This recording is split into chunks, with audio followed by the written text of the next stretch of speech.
Some 90s films never got the spotlight they deserved, buried by blockbusters, overlooked by awards, but still unforgettable. These are the hidden gems, raw, bold, and impossible to shake. If you missed them then, it's time to fix that now.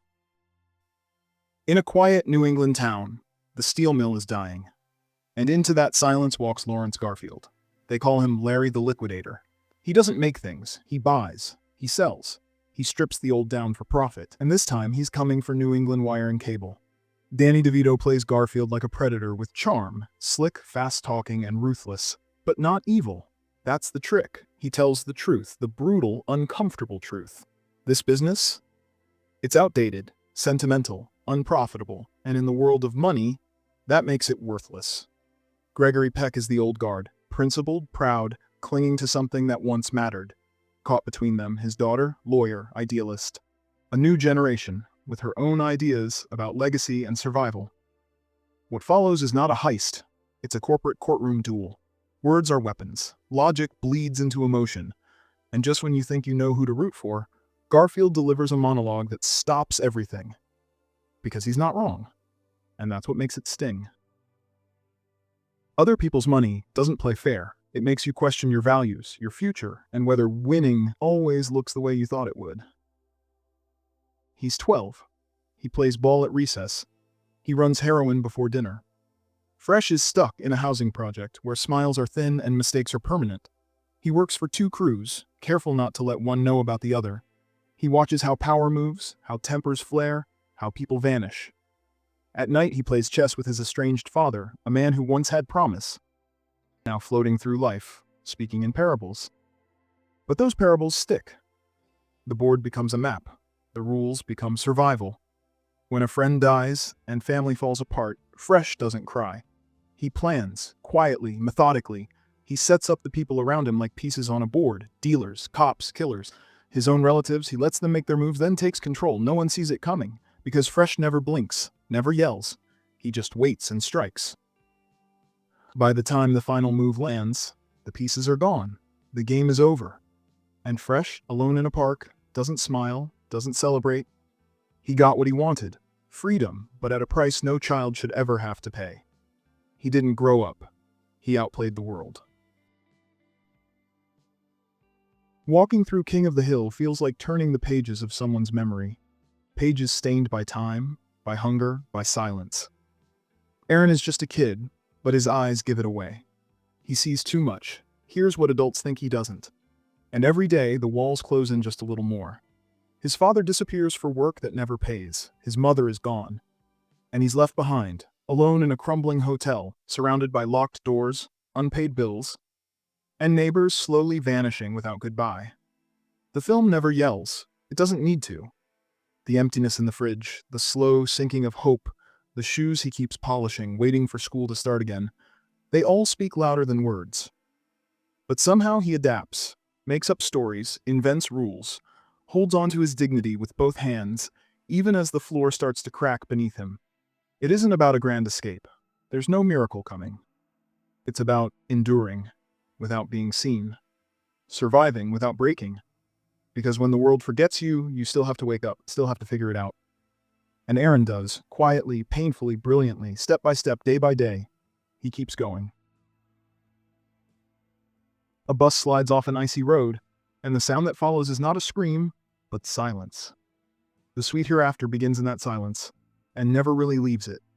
Snow falls like ash over a town split open by grief. Children gone, parents left behind, circling questions that have no answers. Time doesn't move the same anymore. Every second stretches. The lawyer arrives, not with comfort, but with a promise. Someone must be held responsible. The townspeople lean in, toward blame, toward justice, toward anything that feels like motion. But what they find instead is each other, and distance. There are no easy villains, no clear relief, just rooms filled with quiet conversations and memories no one knows how to carry. One girl survives, she knows more than she says, maybe too much. And in her silence, a choice that rewrites the town's entire story. The sweet hereafter doesn't rush, it moves like grief. Slow, unpredictable, cold. And underneath it all, love that never found the words, and guilt that refuses to let go. Some stories shout, This one lingers, it waits, and in that stillness it becomes something devastating. A portrait of loss so quiet you can barely hear it break. The fields stretch wide and golden, but they swallow more than they reveal. The reflecting skin sees childhood through warped glass. Sunlight too bright, shadows too long, every smile edged with dread. Seth is a boy drifting through a nightmare he cannot name. Frogs explode in cruel games. A neighbor woman floats like a ghost, maybe vampire, maybe victim.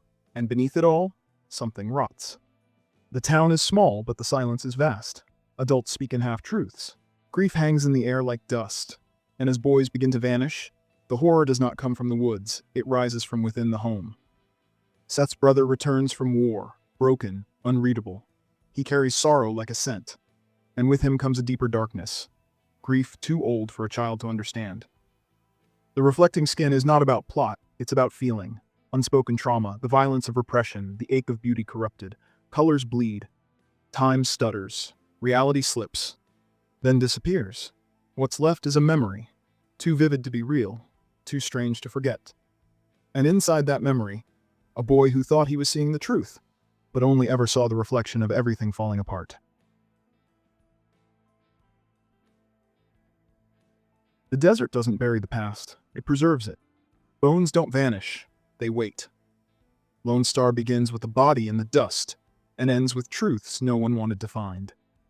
Sheriff Sam Deeds walks the same streets his father once ruled, both loved and feared. What he uncovers is more than a murder. It's a wound, cut years ago, never healed, only covered. The deeper he digs, the messier it gets. His father, once a hero, left behind a trail of silence, deals made behind closed doors, histories rewritten by those with the power to do so. But the town remembers, quietly, in whispers, in looks exchanged, in what isn't said. Race, legacy, betrayal, they linger in every frame. You feel the weight of what's been passed down, and what was deliberately erased. Even love doesn't escape the shadow of history. Old feelings resurface, tender, uncertain, but the past won't release its grip. Lone Star moves slow like truth creeping into light, and when it arrives, softly, without drama, it still hits like thunder. Because some truths don't set you free, they show you where you stand. Frank Pesh was the first New Yorker to win the state lottery. But 29th Street isn't about the win, it's about everything that came before. About growing up in a cramped apartment with a hot-headed father who thought hard work was the only kind of luck a man needed. About living in a city that chewed people up and somehow always spit him back out with a grin. Anthony LaPaglia plays Frank as a man caught between blessing and burden. Danny Aiello's Frank Sr., all pride, temper, and old-school stubbornness, watches his son's strange good fortune with suspicion. Because in this house, luck doesn't pay the rent. George Gallo's screenplay, co-written with the real Frank Pesh, walks a perfect line between heart and humor. It's personal, loose, full of little stories that sound too wild to be true until you realize they are. Gallo, best known for Midnight Run, paints with warmth and grit. He knows these streets, these voices, these lives.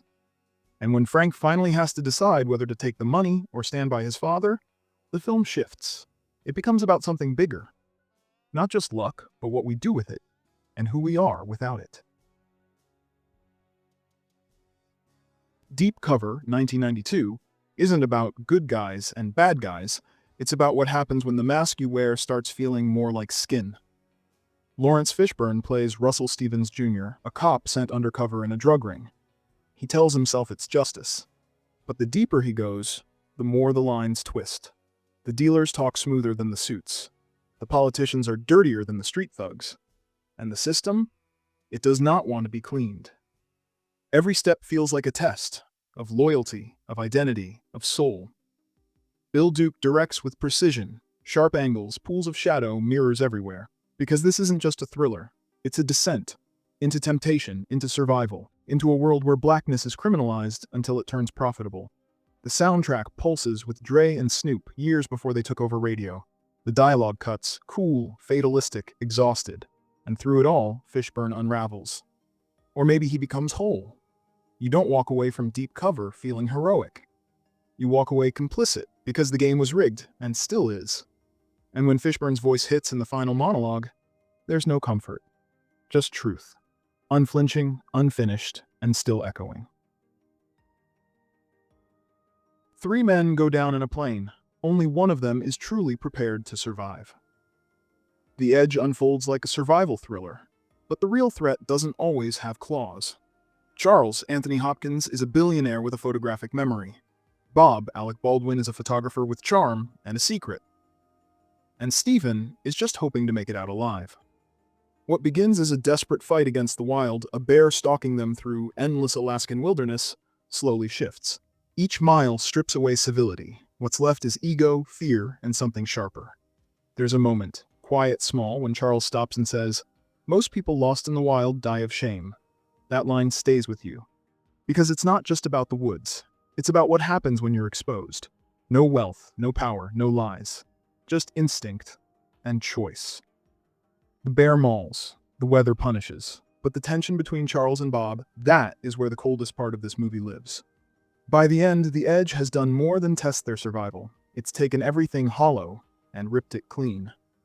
Not many films put honor and betrayal on the same trail. This one does, and the tracks it leaves are deep.